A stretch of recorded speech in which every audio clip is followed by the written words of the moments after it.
Welcome to the Driller Newscast, the only weekly newscast for drillers and industry professionals that want to stay up to date with water, mining, geotechnical, infrastructure, and industrial drilling.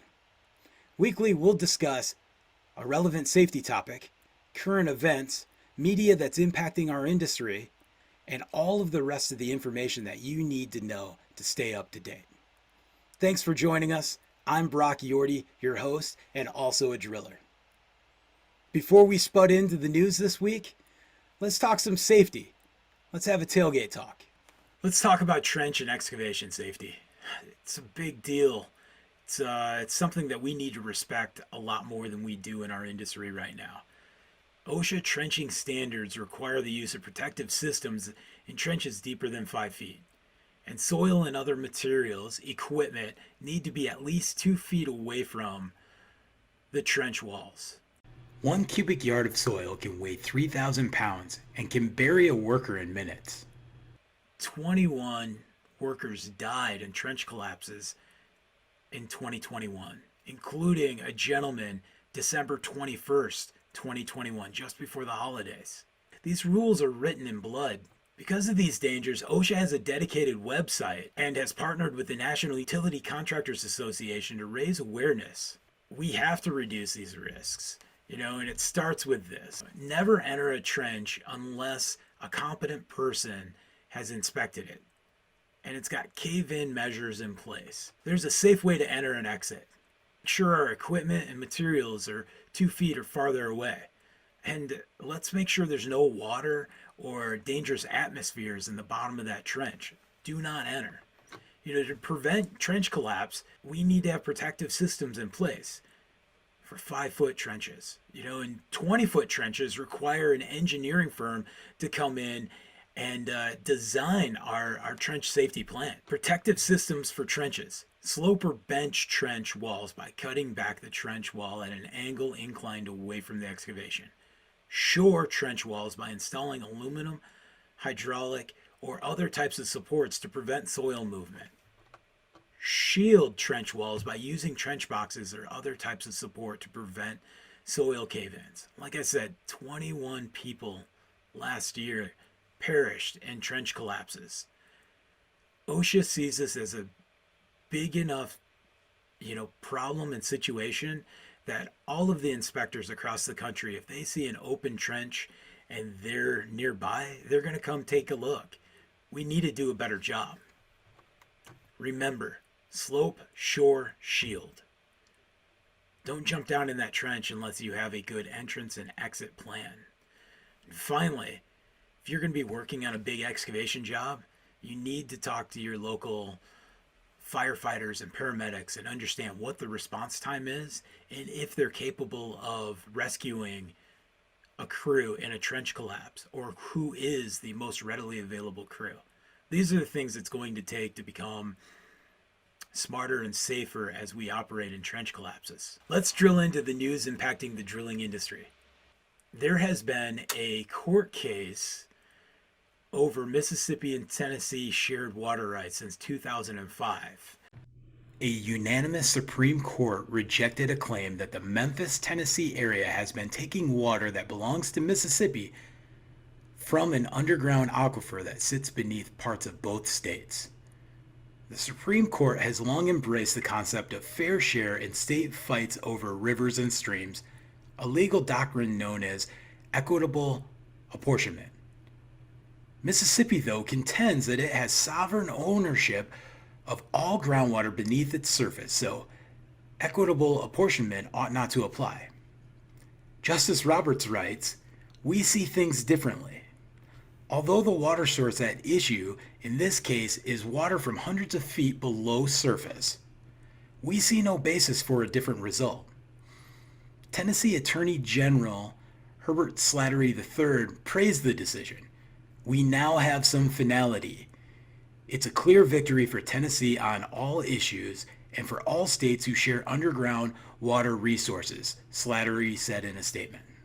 We'll just continue to see Supreme Court battles over water rights. If it's Texas and Colorado, there's just lots of things that are going on that we're seeing with the Colorado River.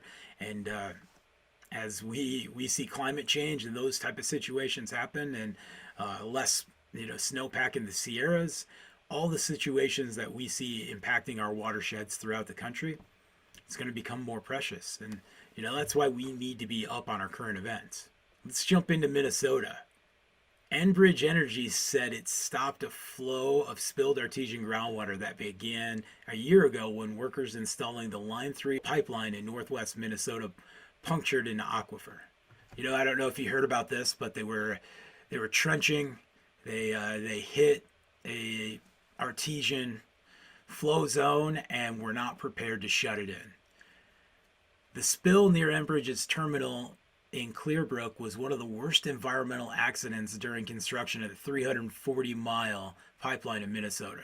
It resulted in 24 million gallons of groundwater leaked. The company told the State Department of Natural Resources that it stopped the uncontrolled leak late last month. The DNR said it will monitor the repair and the investigation remains ongoing. The agency is looking at further restoration, mitigation, and penalties. Line 3 started in Alberta, Canada, came through North Dakota, crossed all of Minnesota, and stopped in Superior, Wisconsin. They finished this project last September 2021. As being trained groundwater professionals, we understand the importance of impacting an artesian zone and being prepared to shut it in. And we know how costly that can be. It's disappointing that more thought wasn't put into this plan for them to have hit this artesian zone. Let's jump into the Mid-Con. Enid, Oklahoma, original home of George E. Failing, Frank's Speedstars, multiple other drill rigs. They're having an issue with rising nitrate levels in the city's water supply. A group of representatives from rural water districts throughout northwest Oklahoma want to call attention to the rising nitrate level in the water supply of one of the regions that really relies on both groundwater for residents and agricultural. When I worked in Enid, Oklahoma for Jeffco, there was as many farms and just crops and big families harvesting nonstop as we were building drill rigs right in the middle of town. Enid is one of the largest groundwater users in the state, according to the Oklahoma Water Resource Board. Most Oklahoma communities that report significant increases in nitrate contamination between 2007 and 2017 were in the western half of the state. That came from the Department of Environmental Quality for the state of Oklahoma. On to Idaho Falls. This is a long time win, but still a win. A project started in 2005 to dig up and remove radioactive and hazardous waste buried for decades in unlined pits at a nuclear facility that sits atop a giant aquifer in eastern Idaho.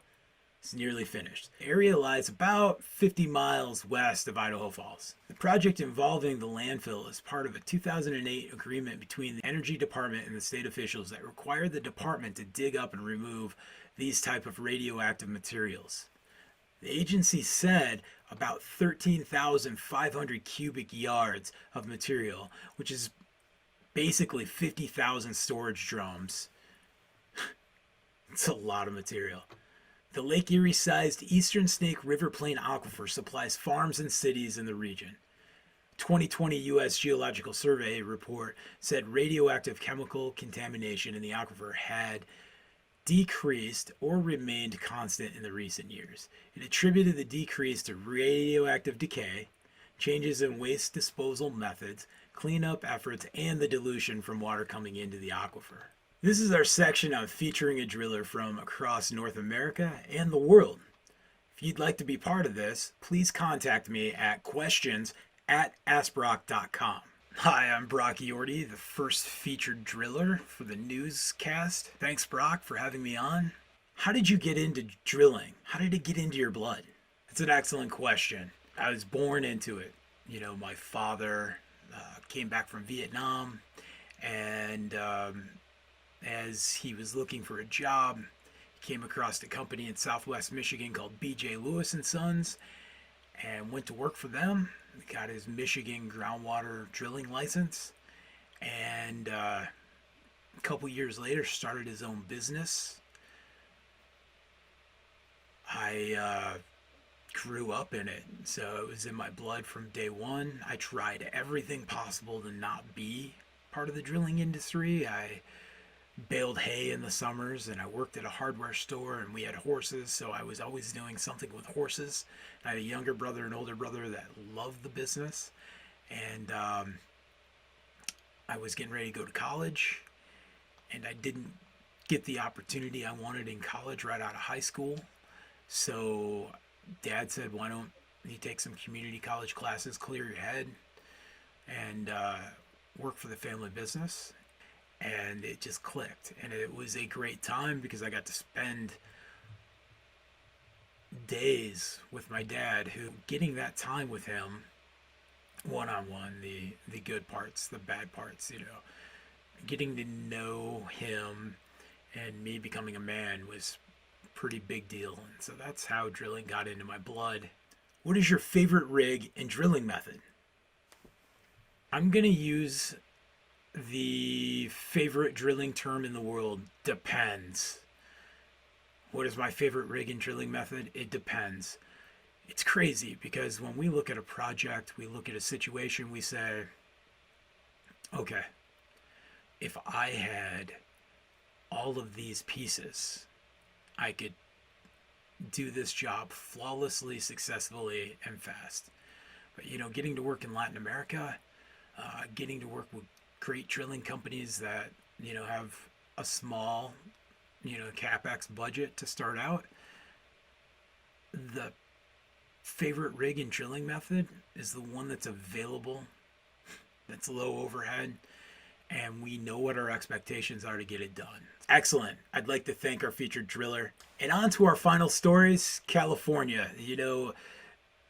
All of the water discussions we have with the Western United States and all of the folks that live in California, the drought, it's a big deal. So let's talk about Northern California. Facing a dwindling water supply due to historic overdraft and climate change fueled drought, Northern California's Sokol Creek Water District is turning to an advanced recycled water purification system. It's delivered in part by engineering leader Black & Veatch to help drive sustainable groundwater supply management and meet the state's mandate. The project, Pure Water Sokol, will recycle up to 490 million gallons of water per year from Santa Cruz wastewater treatment facility by processing it through an advanced water purification center before pumping it back into the groundwater basin. We're going to see a lot more of using wastewater treatment to come up with, viable water for us to be able to put into injection wells and start to, it's very important for us. All right, Southern California. PepsiCo Beverage North America announces $1.5 million partnership with the Water Replenishment District of Southern California to help protect the state's most used basins. It's a pretty big deal that we're starting to see large companies that are consuming water, donating into programs to help us sustain these aquifers and try to repair some of the damage we've done.